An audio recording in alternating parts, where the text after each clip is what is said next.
बिस्मिल्लाहिर्रहमानिर्रहीम। Welcome to my channel UBI pension news update. I hope कि आप सब ठीक ठाक होंगे। आज का हमारा टॉपिक है सरकारी मुलाजमीन और पेंशनर्स के लिए बड़ी ब्रेकिंग न्यूज़।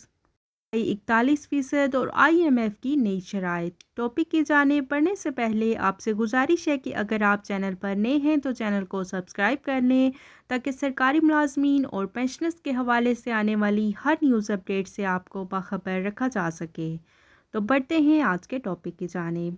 सरकारी मुलाजमीन और पेंशनर्स के लिए बड़ी खबर है। महंगाई 41% और आईएमएफ की नई शराइत जो हैं सामने आ रही हैं। हवाले से आपको अपडेट करेंगे। सरकारी मुलाजमीन और पेंशनर्स के लिए महंगाई 41% और आईएमएफ की नई शराइत हैं।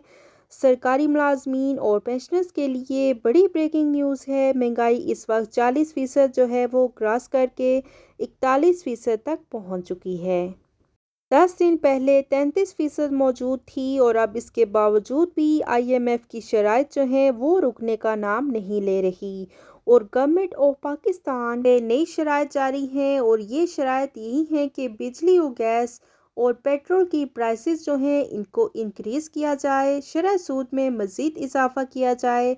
सरकारी मुलाजमीन और पेंशनर्स के लिए रिलीफ आइंदा आने वाले बजट में कम से कम रखने की कोशिश की जाए। आईएमएफ भी जानता है कि गवर्नमेंट अपना आखिरी बजट पेश करने जा रही है इलेक्शन से पहले और सियासी हुकूमतों की मजबूरी होती है कि वो बजट में सरकारी मुलाजमीन को थोड़ा बहुत रिलीफ दें। आईएमएफ कर्ज के लिए मुख्तलिफ शराइत सामने रख रहा है गवर्नमेंट ऑफ पाकिस्तान के सामने, तो इसको फाइनेंस मिनिस्टर इसहाक डार ये कह रहे हैं कि ये शराइत और ये जो डायलॉग है, ये जो प्रोसेस है ज़रूरत से ज़्यादा लंबा होता जा रहा है और इसके लिए हमें इतनी तवक्को नहीं थी कि ये हमें प्रोलॉन्ग कर देगा और अभी तक पाकिस्तान को कर्जा नहीं मिल सका।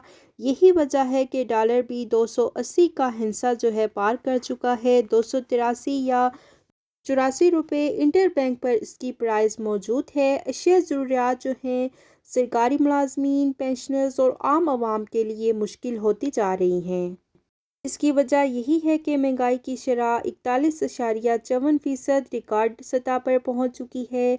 सरकारी मुलाजमीन को गवर्नमेंट किसी किस्म का ग्रीन सिग्नल देने को तैयार नहीं है। बजट की तैयारी के हवाले से तैयारियां जो हैं वो अपनी जगह पर हो रही हैं, लेकिन अभी तक इस हवाले से सरकारी मुलाजमीन के लिए कोई भी तजवीज़ सामने नहीं आ सकी, चाहे वो तनख्वाह इजाफा हो, पेंशन में इजाफा हो या अलाउंसेस में इंक्रीज़ के हवाले से हो, फिर पे एंड पेंशन कमीशन के हवाले से जो निशानदेही की गई थी और जिन चीज़ों की सिफारिशात हैं उनके इजाफे के मुतालिक हो।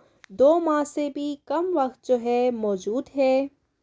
पाकिस्तान अभी तक इस चीज़ पर फैसला नहीं कर सकी कि सरकारी मुलाजमीन और पेंशनर्स को हमने तनख्वाह और पेंशन में कितना रिलीफ देना है। दूसरी तरफ सरकारी मुलाजमीन अपनी तैयारी कर रहे हैं और रहमान अली बाजवा साहब ने भी ऐलान कर दिया है कि वो मरदमशुमारी के फ़ौरन बाद धरने का ऐलान कर देंगे।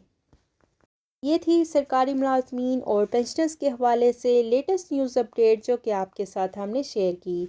आई होप कि वीडियो आपको पसंद आई होगी, तो वीडियो को लाइक कर लें, ज़्यादा से ज़्यादा शेयर करें। अगर आप चैनल पर नए हैं तो चैनल को सब्सक्राइब कर लें। सरकारी मुलाजमीन और पेंशनर्स के हवाले से आने वाली हर न्यूज़ अपडेट से आपको बाखबर रखा जा सके। मिलते हैं नेक्स्ट वीडियो में, तब तक के लिए टेक केयर, अल्लाह हाफिज़, अल्लाह निगहबान।